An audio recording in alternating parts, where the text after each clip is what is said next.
औज़ुबिल्लाहि मिनश्शैतानिर्रजीम बिस्मिल्लाहिर्रहमानिर्रहीम। दोस्तों, आज के इस क्लास में हम एक नए टॉपिक को डिस्कस करने वाले हैं। वो है हमारे पास क्लास कि क्लास क्या होता है। लेकिन क्लास को डिस्कस करने से पहले हम एक चीज़ को डिस्कस करते हैं। वो हमारे पास है जो कि पिछली वीडियोस में मैं करने वाला था लेकिन रह गया।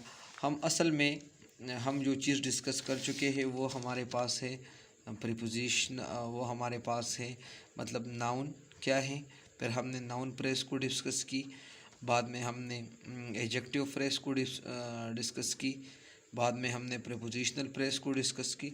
लेकिन एक फ्रेज रहता है जिसको हम एडवर्ब फ्रेज कहते हैं, एडवर्ब फ्रेज। इस क्लास में हम एडवर्ब फ्रेज को डिस्कस करते हैं कि हमारे पास एडवर्ब फ्रेज क्या होता है। याद रखिएगा, ये और वीडियोस का हिस्सा है, तब इसलिए मैं इसको थोड़ा एक्सप्लेन करने वाला हूँ। आज हमारे पास एडवर्ब फ्रेज क्या होता है। Adverb phrase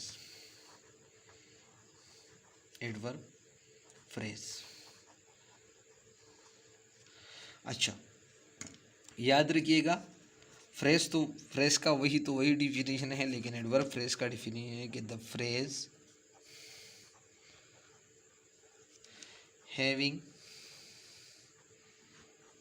adverb is its head word and functions as an adverb। अब दोस्तों याद रखिएगा, जब एक एडवर्ब दूसरे एडवर्ब को हमें मॉडिफाई करता है वो हमारे पास क्या होगा, एडवर्ब फ्रेज होगा। जब एक एडवर्ब दूसरे एडवर्ब को मॉडिफाई करते हैं वो हमारे पास क्या होगा, एडवर्ब फ्रेज होगा। मिसाल के तौर पर मैं आपको बताता हूँ कि he comes very slowly.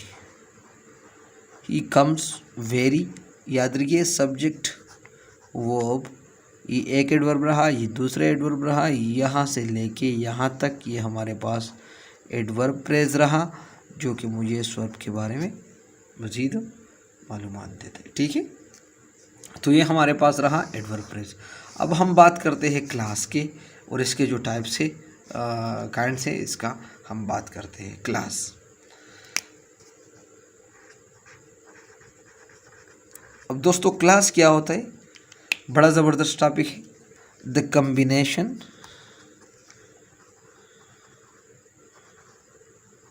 Combination of subject and finite verb, ये इसका एक डिफिनेशन है। दूसरा डिफिनेशन इसका लोग ये करते हैं कि द कम्बिनेशन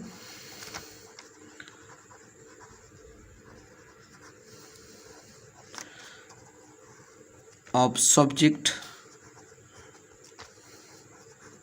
एंड प्रेडिकेट, कि जब सब्जेक्ट और प्रेडिकेट आ जाए तो हमारे पास क्या होते, क्लास होते। मैं आपको एग्जांपल दे रहा हूँ, मिसाल के तौर पे, आई ईट एन एप्पल।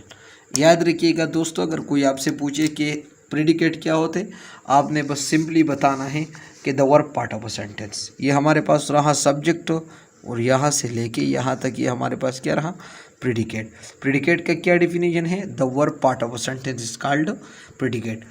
अब यहाँ देखिए, आई ईट एन एप्पल। ठीक है, अब एक और एग्जांपल मैं दे रहा हूँ, इसको ये एग्जांपल नंबर ए हम इसको कंसिडर करते हैं। बी नंबर एग्जांपल को आप देखिए, I eat an apple and you eat a mango. यहाँ से देखिए, सब्जेक्ट रहा हमारे पास, verb part of a sentence रहा, प्रेडिकेट तो यहाँ से लेके यहाँ तक हमारे पास क्लास 1 होगा। ठीक है, और ये हमारे पास कंजंक्शन होगा। यू सब्जेक्ट रहा एंड ईट अ मैंगो, यहाँ से ये हमारे पास प्रेडिकेट होगा। तो ये सारा हमारे पास क्या रहा, क्लास 2, 2 क्लास है, ठीक है। अब देखिए एक तो और एग्जांपल मैं आपको दे रहा हूँ कि एग्जांपल नंबर सी जो है वो इसको मैं दे रहा हूँ कि when I eat an Apple, when I eat an apple, you eat mango. Try to understand, समझने की कोशिश करें। अब देखिए यहाँ से लेके यहाँ तक एक क्लास हुआ क्योंकि सब्जेक्ट रहा, एंड यहाँ क्या रहा हमारे पास, मतलब प्रेडिकेट रहा। You eat an Apple, subject यानी हमारे पास 2 क्लासेस हैं। लेकिन अब इसको थोड़ा हम वो अलग अलग हम करते हैं। When I eat an Apple, ये मुझे मीनिंग देता है। When I eat an Apple और मैं छुप गया या मैं रुक गया तो ये मुझे मीनिंग तो नहीं देता। When I eat an Apple तो क्या मैं ये लिखता हूँ कि when I eat an Apple, जब मैं एक सेब खाता हूँ। यू ईट मैंगो, तुम एक आम खाते हो। अब यहाँ देखिए ये अकेला आ सकता है, यू ईट मैंगो, तुम अकेला आ सकता है, तुम एक मैंगो खा सकते हो। ये वाला क्लास जो है, ये वाला क्लास जो है ये अकेला आ सकता है, जबकि ये वाला क्लास जो है ये अकेला नहीं आ सकता। अच्छा, अब याद रखिएगा वो क्लास जो अकेला नहीं आ सकता इसको हम कहते हैं कि ये हमारे पास होते हैं डिपेंडेंट क्लास, डिपेंडेंट क्लास, जबकि इसको हम कहते हैं इंडिपेंडेंट क्लास, ठीक है। अब मैं एक और एग्जांपल भी देता हूँ इधर आपको।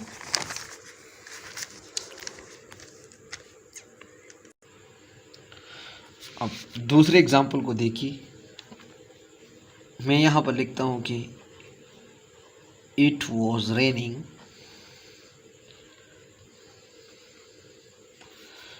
I came to class. It was raining, I came to class. दोनों क्लासेस जो हैं देखिए ये भी अकेला आ सकता है यानी ये भी अकेला आ सकता है। दोनों क्लासेस है हमारा, दोनों हमारे पास इंडिपेंडेंट क्लासेस हैं। लेकिन यहाँ पर मैं एक वर्ड लगाता हूँ although it was raining, अगरचे वो बारिश हो रही थी। अब याद रखिएगा वो मुझे अकेला मीनिंग नहीं देता। अब इसके साथ मैंने कुछ लिंक करना है। क्या लिंक करना है, आई केम टू क्लास, में क्लास आया। ये हमारे पास रहा डिपेंडेंट क्लास और ये हमारे पास रहा इंडिपेंडेंट क्लास।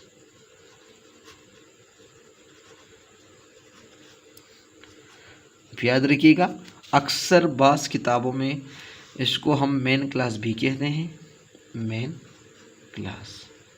बास किताबों में इसको हम प्रिंसिपल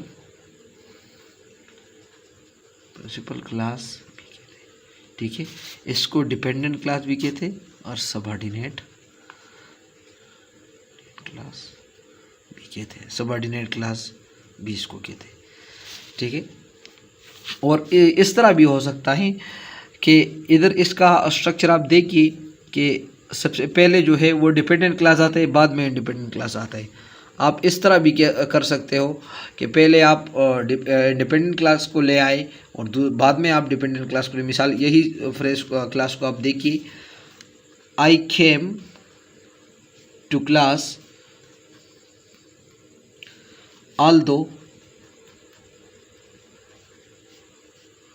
it was raining, मैं क्लास आ गया अगरचे बारिश हो रही थी, ठीक है। तो आज का हमारा टॉपिक यहाँ तक था। अगर आप लोगों का कोई क्वेश्चन वगैरह हो तो आप बिल्कुल पूछ सकते हो कमेंट बॉक्स में। और अगर आपने अभी तक हमारे चैनल को सब्सक्राइब नहीं किया हो तो काइंडली हमारे चैनल को सब्सक्राइब करें और बेल का आइकन भी दबाइए। Thank you very much. Allah हाफिज़। Thank you.